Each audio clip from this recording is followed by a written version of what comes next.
Ele foi um símbolo do Holocausto. Um assassino metódico, um monstro do Holocausto nazista.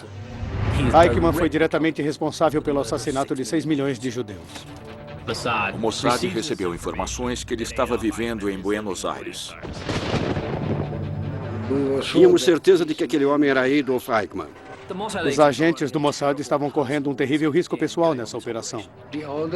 A ordem era muito simples: capturá-lo e levá-lo a Israel vivo.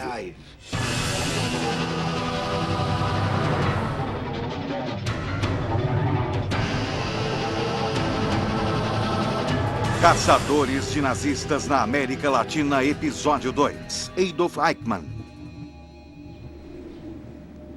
Abril de 1960, San Fernando, Argentina. Um dos mais famosos criminosos de guerra do mundo, Adolf Eichmann, estava vivendo incógnito com sua família perto de Buenos Aires. A família havia se mudado para a periferia de Buenos Aires, para uma rua chamada Garibaldi. Mas um advogado judeu, cego, cuja filha havia tido um breve namoro com o filho de Eichmann, avisou o serviço secreto israelense. O homem apontado como arquiteto da solução final tinha sido então encontrado pelo Mossad.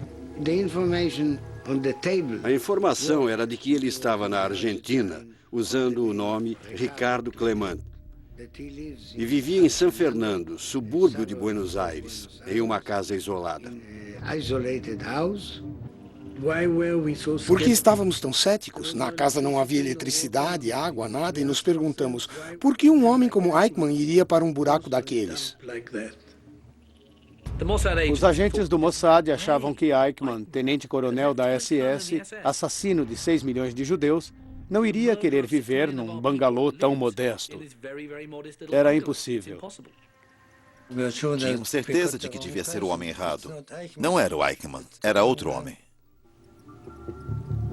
O espião do Mossad, Zvi Aharoni, foi então enviado à Argentina para investigar e alistou um voluntário local para ajudar.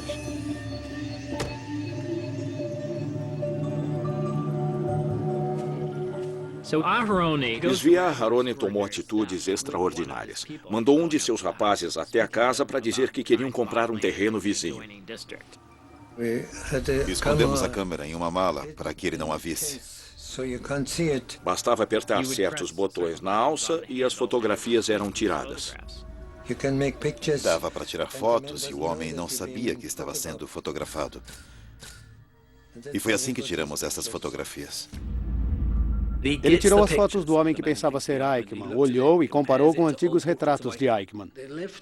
A orelha esquerda era como uma digital. Fotografamos esse homem de perfil e tínhamos uma fotografia de Eichmann, de uniforme da SS, na mesma posição. Estávamos quase certos, mas não 100%, de que aquele homem era Eichmann. Tel Aviv, Israel, 8 de abril de 1960. Aharoni voltou a Israel e apresentou as fotos para o chefe do Mossad, Isser Harel. Harel a levou direto ao primeiro-ministro Davi Ben-Gurion. Ben-Gurion reconheceu então uma oportunidade.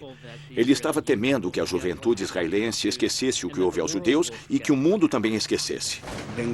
Ben-Gurion convenceu-se de que era Eichmann e instruiu Isser Harel a trazê-lo a Israel para ser julgado lá. 15 de abril de 1960. O plano era simples, mas ousado. Uma equipe de agentes secretos sequestraria o criminoso de guerra e o levaria por 12.200 quilômetros até Jerusalém. Harel convocou o único homem com capacidade e coragem de realizar tal operação, o comandante do Mossad, Rafi Eitan. Pensei, de quantas pessoas vou precisar? E então comecei a escolhê-las. Rafi Eitan reuniu uma equipe quase padrão daquilo que vemos em filmes ou romances de espionagem. Cada indivíduo da equipe foi escolhido por sua especialidade: um falsificador, ou um mestre dos disfarces, ou alguém excelente em logística. Não havia James Bonds, homens charmosos em ternos vistosos.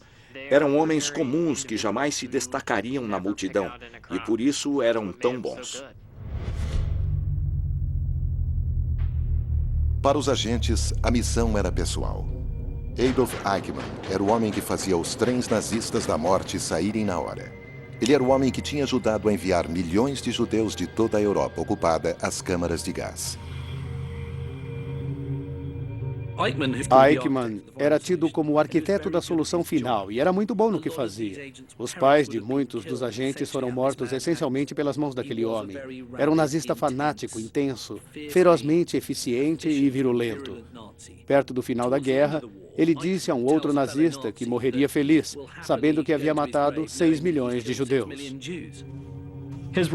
Seu papel era isolar as populações judaicas, levá-las aos guetos e, no final, enviá-las aos campos de extermínio como Auschwitz. Era quase como se estivesse operando uma fábrica, a fábrica da morte. Eichmann era especialista em judeus e sabia muito a respeito deles. Era um burocrata, mas também saía em campo. Ele ia ver as técnicas que estavam sendo usadas nos caminhões de gás e como matar judeus com tiros. Ele tinha contato direto. Ele era um nazista inescrupuloso, assassino e cruel, disso não há dúvida. Era uma operação extremamente significativa para o Mossad. Se aquela operação fosse um sucesso, colocaria o Mossad no mapa. Era algo incrivelmente ousado para os israelenses. Eles queriam mostrar ao mundo que não se mexia com Israel. Não importa onde estiverem, vamos pegá-los. Buenos Aires, Argentina, 22 a 24 de abril de 1960. 2 semanas depois de Eichmann ter sido fotografado, uma equipe de reconhecimento de agentes do Mossad chega à Argentina em voos separados e em dias diferentes. Todos viajamos com passaportes falsos, de idiomas que não dominávamos, de países que não conhecíamos e não tínhamos ninguém a quem recorrer. O pessoal da logística do Mossad fez nossa programação. Como chegar à Argentina, hotéis onde ficar, qual identificação usar. 25 de abril de 1960. Sua tarefa: confirmar que o homem na fotografia ainda estava no mesmo endereço. O especialista em vigilância Avraham Bendor se dirigiu para a rua Garibaldi. Eu queria ver a área e a vizinhança. Zvi estava dirigindo e eu sentado ao lado. Por sorte, quando chegamos, um ônibus chegou. E de repente vi um homem andando. E disse a Zvi: é o homem da foto. É o Eichmann. É o Eichmann. Zvi ficou tão animado que pisou no freio. Era um carro ruim e o freio fez barulho. E eu falei: cuidado, ele pode suspeitar. Quando Zvi pisou no freio, achei que ele não deveria ser da minha equipe por ser muito nervoso. Eichmann andou 150 metros, virou à esquerda e andou mais 15 minutos. Virou à esquerda e entrou na casa. Era a única casa mesmo.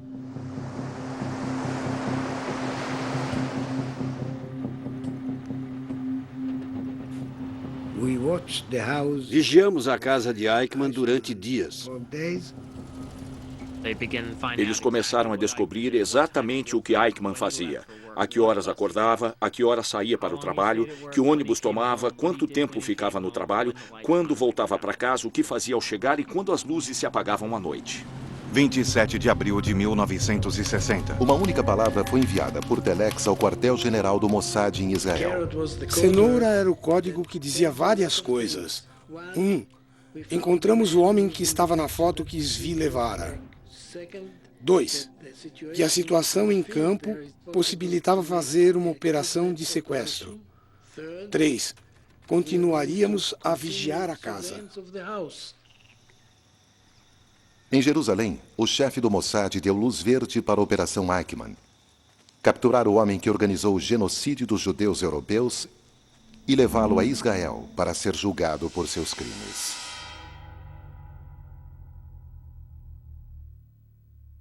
Eu tinha 14 anos quando deixei a Tchecoslováquia. Fomos para a Hungria e, em 1944, fomos levados a Auschwitz. Todos nós, minha mãe, minha irmã, meu avô, minha tia e eu, juntos no trem. Estávamos com muito medo, com fome, frio, humilhados. Fomos levados para Auschwitz para sermos exterminados. Após dizimar a população judaica polonesa em 1944, Eichmann enviou os 700 mil judeus da Hungria para a morte. Qualquer pessoa que seja judeu húngaro ou tenha raízes na Hungria e fosse judeu, terá um parente e ancestral que foi morto por Eichmann. As portas se abriram e a primeira coisa que ouvimos foi um pastor alemão latindo.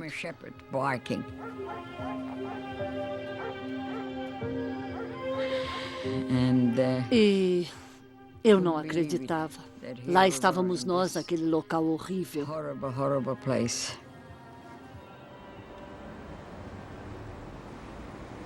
O chefe do Mossad sabia que não adiantava pedir à Argentina que extraditasse Eichmann.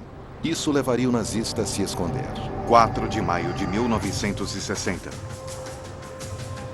A equipe de sequestro chegou, mas eles têm muitas coisas a fazer. Não é só atingi-lo na cabeça, colocá-lo num carro, colocá-lo num avião, vamos para casa, missão cumprida. É preciso pensar, se o pegarmos, onde vamos manter? Precisavam então alugar uma casa, e alugar uma casa em 1960 na Argentina não era uma coisa fácil de se fazer. Havia muitas coisas desse tipo que não haviam sido levadas em consideração e que eles precisavam fazer. Essa tarefa foi dada ao mestre dos disfarces, Itzhak Nesher. Posando como um locatário, ele encontrou uma casa a 1 hora de Buenos Aires. Eles escolheram aquela casa por ser afastada dos vizinhos, ter um quintal fechado e diversos aposentos grandes suficientes para receber todos aqueles agentes. Era uma casa normal numa área quieta em Buenos Aires. Esse era o primeiro fator. O segundo era o fato de precisarem tirar Eichmann do país. Harel teve a ideia de talvez transportarem Eichmann num avião da El Al. Mas a Companhia Aérea Nacional de Israel não voava para Buenos Aires, com uma incrível exceção. Por sorte, e foi uma daquelas grandes coincidências, era o aniversário de fundação da Argentina e os israelenses disseram que gostariam de enviar uma delegação de dignatários para comemorar. E a Argentina aceitou. Claro, mandem um voo especial. E era esse voo que seria aproveitado para tirar Eichmann do país. A operação, então, ocorreria com base em quando aquele avião estaria chegando e em quando ele poderia decolar de Buenos Aires. O avião estava marcado para chegar no dia 12 de maio e decolar no dia seguinte. Isso significava que tinham 1 semana para sequestrar o criminoso de guerra. O tempo estava correndo. Nós víamos Eichmann todos os dias, sempre na mesma hora, exceto aos domingos. Mesmo ônibus, mesma hora, tudo igual. Eichmann era uma pessoa metódica, gostava de sair do ônibus 202 na mesma hora todos os dias, voltando da grande fábrica de carros onde trabalhava. A estrada perto da casa não era muito movimentada. Não tinha gente andando e também havia poucos carros. A Rua Garibaldi, em 1960, era a pior rua em todo o hemisfério sul para realizar um sequestro. Era completamente exposta. A casa de Eichmann era apenas um bloco de concreto. Era como colocar um dado numa mesa de sinuca. Estava lá no meio e não havia nada ao redor. Se alguém estivesse andando e parecesse diferente, seria notado imediatamente. Era um lugar estranho para realizar um sequestro, mas era lá que deveria ser feito. Então pensamos, é isso. Depois de observar o Eichmann e sua forma de fazer as coisas, estávamos convencidos de que o jeito mais fácil de pegá-lo seria assim que ele descesse do ônibus, indo para casa. Mas realizar o plano sem falhas era algo totalmente diferente.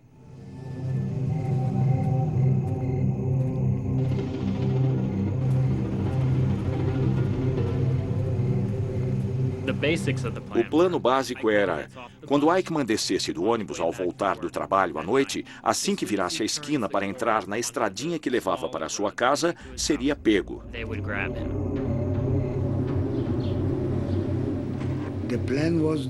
O plano era que Zvi Malkin andasse da casa para o ônibus. Eichmann andasse do ônibus para a casa. E eles deveriam se encontrar no caminho. Zvi Malkin deveria dizer: "Momentito, senhor, preciso perguntar-lhe algo." Esse era o plano, desde o começo. Para acertar os mecanismos e as táticas, ensaiamos 300 ou 400 vezes. Eles ensaiaram jogar Eichmann no carro, colocá-lo no chão do veículo e dirigir para longe. Queríamos fazer tudo em 20 segundos. Praticaram diversas vezes a rota pelas quais iriam fugir, caso a polícia os estivesse seguindo. Não carregávamos armas porque seria incriminador. Por que precisaríamos de armas? Não queríamos atirar em ninguém. Como sabíamos que nosso único inimigo seria a polícia argentina ou os militares argentinos, não precisávamos de nenhuma arma. E foi um risco que assumimos. Os agentes do Mossad estavam correndo um terrível risco pessoal ao entrar nessa operação. Se fossem pegos na Argentina em 1960 como conhecidos espiões estrangeiros, não seriam executados, mas ficariam na prisão por muitos e muitos anos. E, é claro, Israel negaria qualquer envolvimento, como é a tradição na espionagem. Então, sim, foi um risco terrível. Desde a guerra, a Argentina ofereceu porto seguro a nazistas de alta patente como Eichmann. Havia uma rede que Juan Perón, o presidente da Argentina, montou para trazer os nazistas para a Argentina. Toda a rede de ex-nazistas sabia que, se conseguissem chegar ao país, o governo argentino lhes daria suporte. Com a vitória dos aliados em 1945, Eichmann passou a ser procurado e fugiu. Ele conseguiu ir a Hamburgo e acabou numa cidade chamada Eversen, onde trabalhou no campo.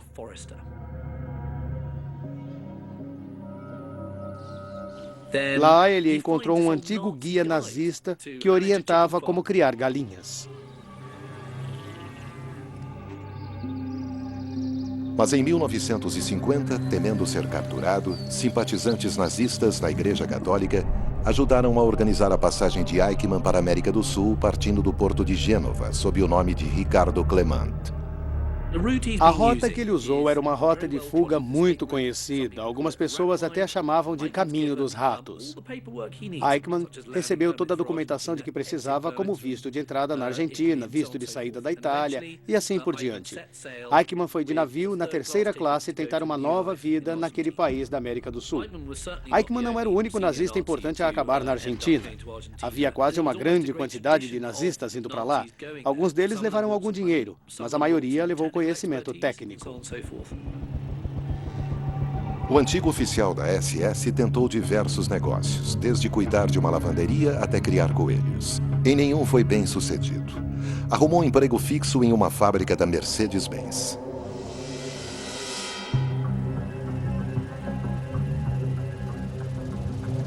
A ditadura militar da Argentina havia recebido nazistas como Eichmann e não aceitaria tão bem uma equipe de espiões israelenses em seu território. Para enganar as autoridades, os agentes forjaram diversas placas para os veículos de fuga. Tínhamos 3 placas de carros e elas não eram trocadas automaticamente, como nos filmes do James Bond. Tínhamos que colocar uma placa em cima da outra para não perdermos tempo tirando a de baixo. Era bem melhor do que nos filmes, muito mais rápido. Para cada placa tínhamos documentos diferentes. Na Argentina dos anos 50, os carros de aluguel não eram os sedãs bonitos de hoje em dia. Estavam caindo aos pedaços e sempre podiam quebrar.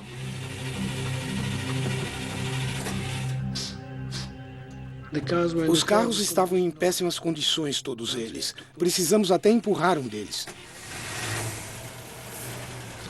E claro, qualquer coisa podia acontecer.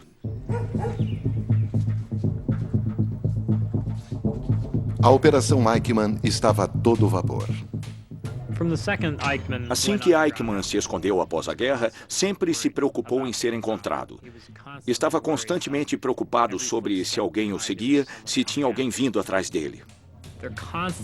Os agentes temiam constantemente que, se deixassem a operação continuar mais um dia, aquele seria o dia em que Eichmann perceberia que estava sendo seguido e desapareceria. Havia o perigo dele tentar escapar e fugir de nós. É claro que havia o perigo. De uma forma ou de outra, com luta ou não, aquele era o momento de agir.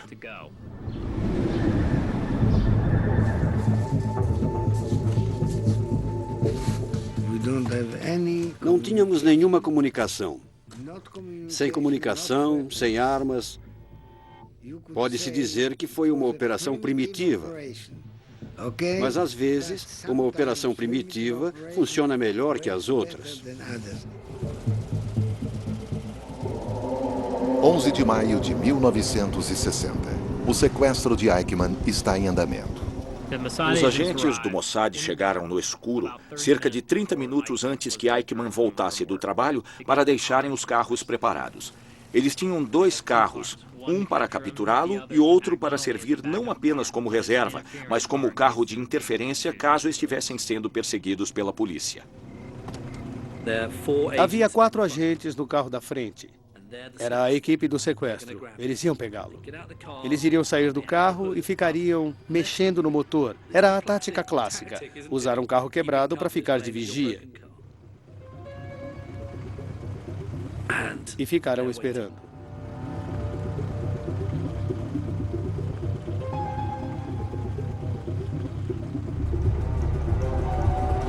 Às 7h40 da noite. O ônibus chegou e eles esperaram Eichmann descer. Mas Eichmann não estava lá. Eles não podiam acreditar. A única noite em que ele não chegou no ônibus às 7 da noite foi a noite em que iríamos pegá-lo. O pessoal estava, como direi, muito tenso. 11 de maio de 1960, 8 da noite.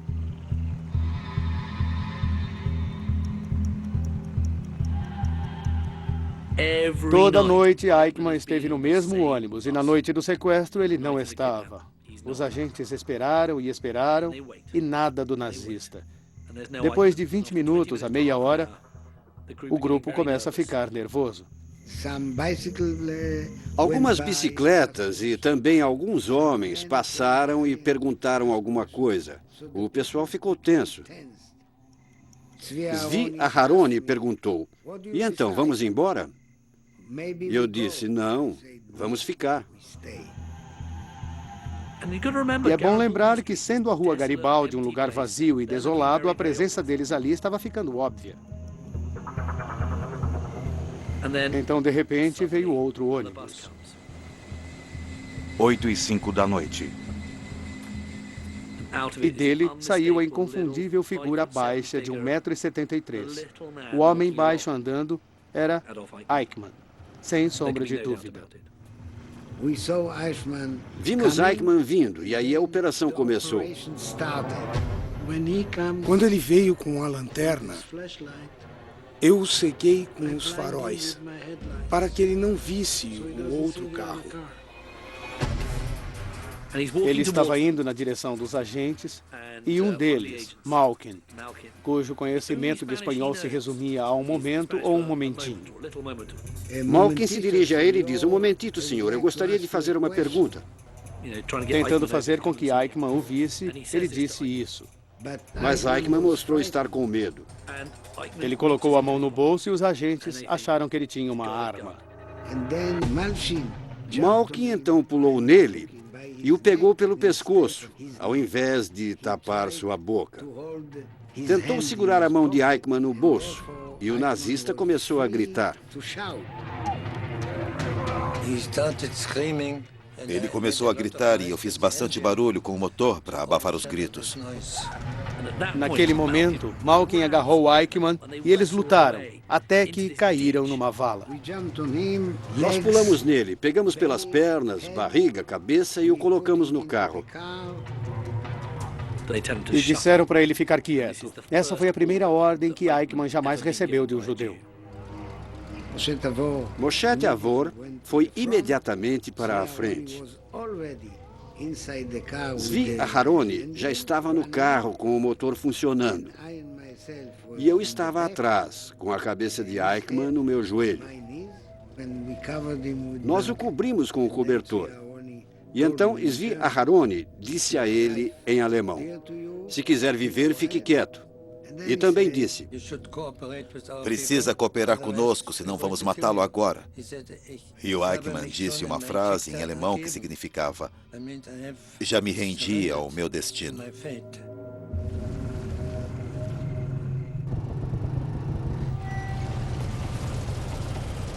Eichmann estava no carro e eu tinha que liderar o caminho para o esconderijo. Ninguém disse nada. Minha mão estava na boca dele e ele estava totalmente quieto. Depois de 1,5 km, paramos e trocamos as placas do carro. Eram placas argentinas e foram trocadas por outras placas falsificadas para que não houvesse suspeita dos carros. Foi preciso trocar tudo isso em segundos. A rua Garibaldi ficava longe do esconderijo. E lembre-se que eles estavam em um carro argentino alugado de má qualidade e que podia quebrar a qualquer minuto. Se quebrasse e a polícia viesse ajudar, seria o fim. Passamos por um ponto de controle militar e policial. Um policial me parou, mas não disse nada. Nem eu. O policial viu as placas do carro e nos mandou seguir.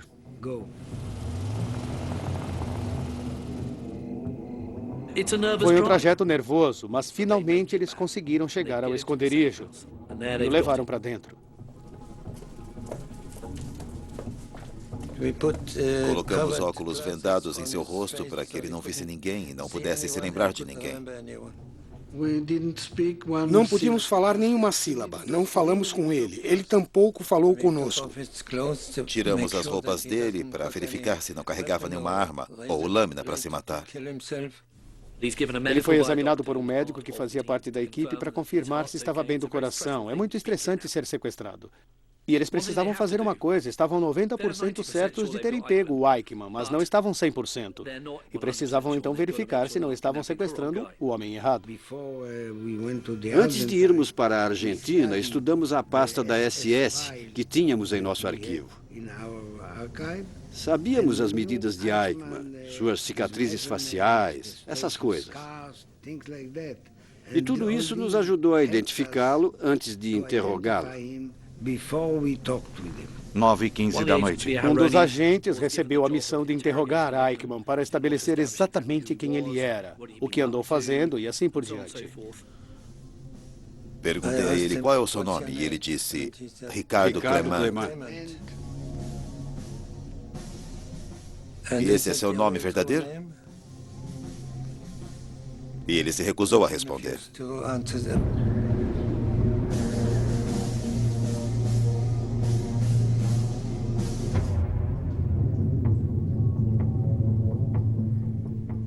Zvi era um interrogador muito metódico. Ele conseguia tirar uma pessoa do sério ao fazer a mesma pergunta devagar várias vezes. Ricardo Clement? Esse sempre foi seu nome? Qual era o seu nome antes? Ele disse Otto Henninger. Otto Henninger era o nome que ele havia usado na Alemanha após a guerra. Os agentes sabiam o número de identificação de Eichmann na SS e encontraram a cicatriz onde a tatuagem denunciadora da SS estaria. Mas Eichmann começou a queimá-la logo depois da guerra, pois sabia que seria um importante identificador. Zvi perguntou: "Você serviu na SS?" Ele confirmou.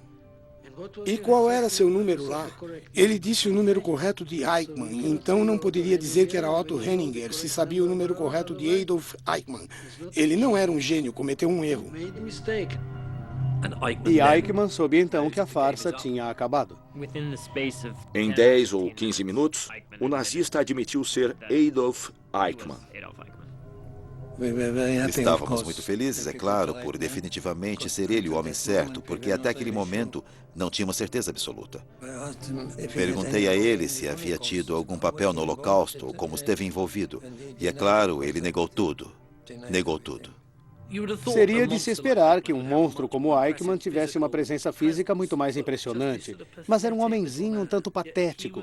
Mesmo assim, foi ele quem organizou aqueles incríveis crimes.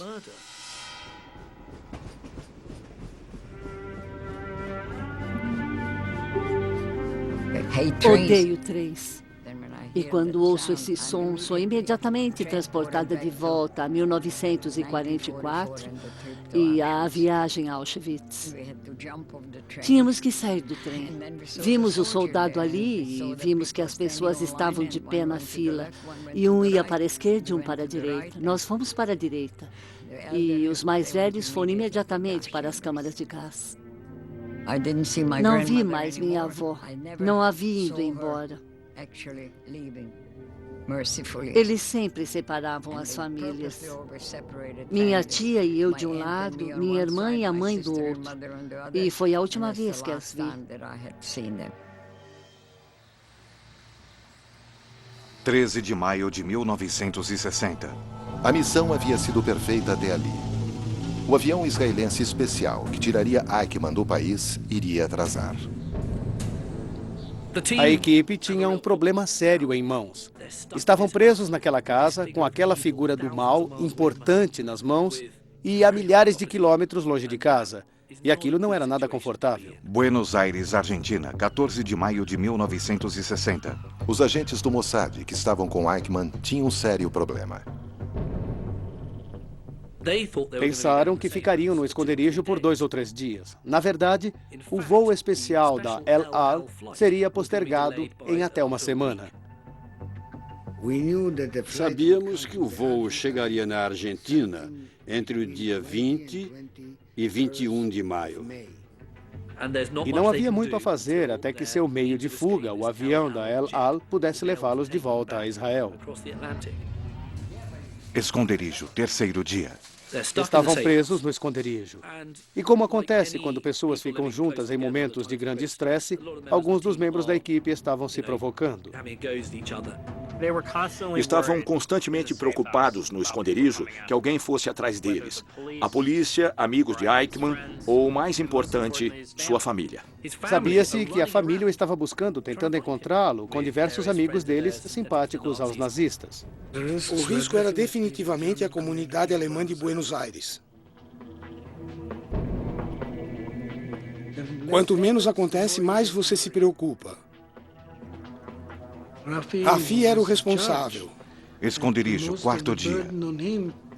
Ele achava que era impossível que os nazistas ou a família não procurassem Eichmann. Ele estava muito preocupado. Foi um período muito tenso. O que também não ajudava é que não queriam deixar Eichmann fora de vista, ou ele poderia tentar suicídio ou tentar escapar. E o que era muito desagradável era que os agentes precisavam ajudá-lo a ir ao banheiro. E isso significava ajudá-lo a fazer tudo. É difícil limpar alguém quando sabe que aquele homem matou 6 milhões de pessoas do seu povo. Teria sido muito mais simples matar Eichmann, mas o plano era levá-lo de volta vivo para o julgamento. Todos que estavam na casa, alguns inclusive sobreviventes do Holocausto, sabiam como era importante levar Eichmann vivo para Israel. Eles todos sabiam, entendiam e concordavam totalmente com aquilo. 16 de maio de 1960. Os agentes insistiram que Eichmann assinasse um documento dizendo que ele estava voltando para Israel por vontade própria, pois se fossem pegos pelas autoridades argentinas, poderia ser sua única salvação. Eichmann tentou manipulá-los dizendo: sou cidadão alemão, deveria ser julgado na Alemanha. Mas eles disseram, você vai para Israel, e acabaram conseguindo que ele assinasse. Ele me deu uma carta, tenho essa carta aqui que diz: eu, Adolf Eichmann, signatário desta carta, declaro estar pronto a ir para Israel para aliviar minha consciência.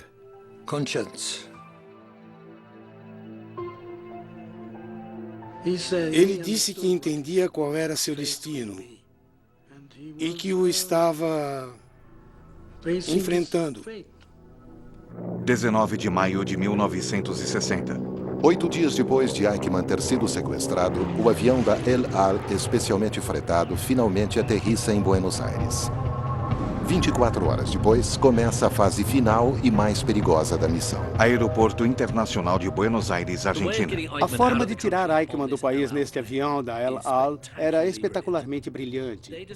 Eles decidiram disfarçar Eichmann como comissário de bordo. O médico da equipe que cuidava dele deu uma injeção nele. Os agentes iriam fazer de conta que ele estava bêbado, então saíram do esconderijo. 11 da noite. Finalmente chegaram ao aeroporto e se dirigiram para uma área especial onde a tripulação podia entrar. E lá estava Eichmann ligeiramente comatoso. Eles o tiraram do carro e o carregaram para o avião vestindo o uniforme de aeronauta. E ficamos esperando a decolagem ser liberada. A tripulação diplomática que havia ido à Argentina havia desembarcado. O único passageiro voltando a Israel, além da tripulação e do Mossad, era Adolf Eichmann. Contaram à tripulação apenas cerca de 1 hora antes da decolagem que estavam levando Adolf Eichmann para fora do país. Os agentes viajam como diplomatas israelenses e a tripulação da El Al. Mesmo depois de terem colocado Eichmann no avião, na poltrona da primeira classe, ainda não estavam em casa. As autoridades argentinas de imigração apareceram no avião, pois era seu direito. Queriam verificar os passaportes e andaram pelo avião fazendo isso. Claro, havia um passaporte para Eichmann com nome falso. O que há com ele? Perguntou um oficial argentino. Está bêbado, muita diversão. Sabe como é Buenos Aires, muitas noitadas, garotas. E por sorte o argentino achou que era perfeitamente normal. Não era o primeiro comissário bêbado que eles haviam visto, então saíram e a escada foi retirada do avião. Estavam prontos para decolar. Estavam taxiando para a pista quando, de repente, o controle de tráfego aéreo mandou parar. Ainda não podem ir a lugar algum. Imagine só aquele momento. Estavam com Eichmann prontos para decolar. E agora surge outro problema.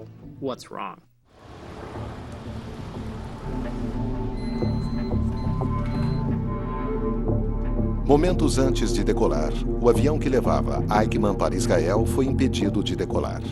Disseram 5 minutos, depois 10 minutos e depois 20 minutos. Estávamos suspeitando de tudo. Estávamos muito tensos. Será que as autoridades haviam sido avisadas que Eichmann estava a bordo? Será que a operação fracassaria? Yasser Harel queria decolar sem permissão e arriscar a bravura da Força Aérea Argentina, quando um rapaz chamado Shaul, que era o navegador do avião, disse: "Vou sair e ver qual é o problema." Esse navegador ouve então de Yasser Harel: "Se não voltar em 10 minutos, vamos decolar sem você." O navegador então saiu do avião com o coração na boca, pensando: talvez eu nunca mais volte. O problema era que não havia informado algo no plano de voo.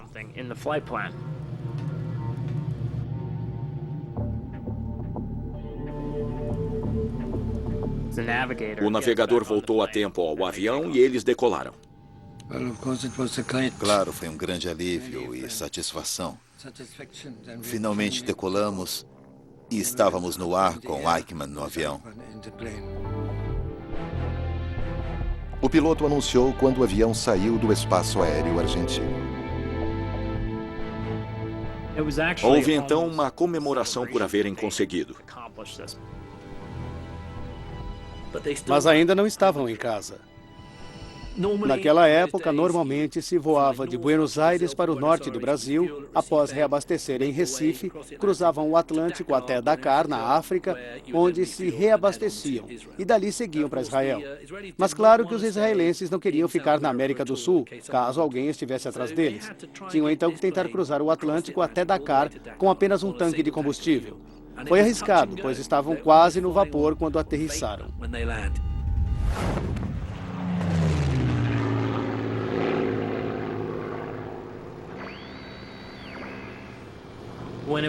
Quando foi anunciado que Adolf Eichmann havia sido capturado, o mundo ficou surpreso. Ver o serviço secreto israelense capturar uma pessoa a milhares de quilômetros dali e fazer tudo de forma secreta foi algo extraordinário. Um ano depois, 11 de abril de 1961, Jerusalém. O julgamento de Eichmann foi, de muitas formas, mais do que icônico. Na verdade, colocou o Holocausto no mapa cultural. Aquilo lembrou ao mundo o que havia acontecido no Holocausto e lançou uma investigação sobre a experiência judaica durante a guerra. Sem o julgamento, as pessoas talvez tivessem varrido o Holocausto para debaixo do tapete. Houve testemunhos muito poderosos durante o julgamento, pessoas que tinham conhecido Eichmann ou sobrevivido aos campos. E o alcance e a selvageria do que havia acontecido eram incrivelmente emocionantes. A defesa de Eichmann era aquela velha, cansada, antiquada e entediante desculpa: eu estava seguindo ordens. Eichmann foi declarado culpado, o que não foi surpresa, e ele seria executado.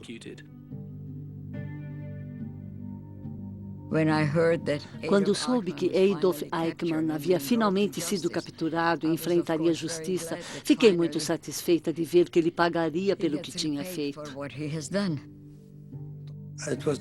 Foi difícil entender como aquele homem, que não parecia uma grande personalidade, fora responsável pela morte de milhões de pessoas. Não sei a resposta.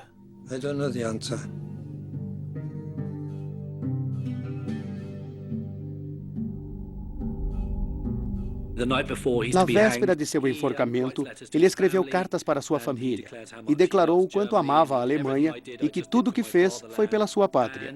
Foi tirado de sua cela e enforcado de forma rápida e eficiente. O corpo foi imediatamente cremado e as cinzas foram colocadas em um balde. E o balde foi colocado em um barco que saiu do litoral israelense, indo além das águas israelenses, pois elas não queriam ser tocadas pelas cinzas daquele homem. Jogaram então as cinzas na água e, como sobrou um pouco no balde, eles o lavaram, pois queriam tirar até o último grão do corpo de Eichmann dali. Lavaram bem o balde e voltaram para casa.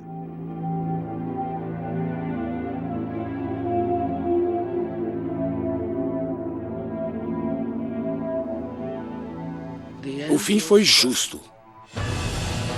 Versão Marshmallow São Paulo.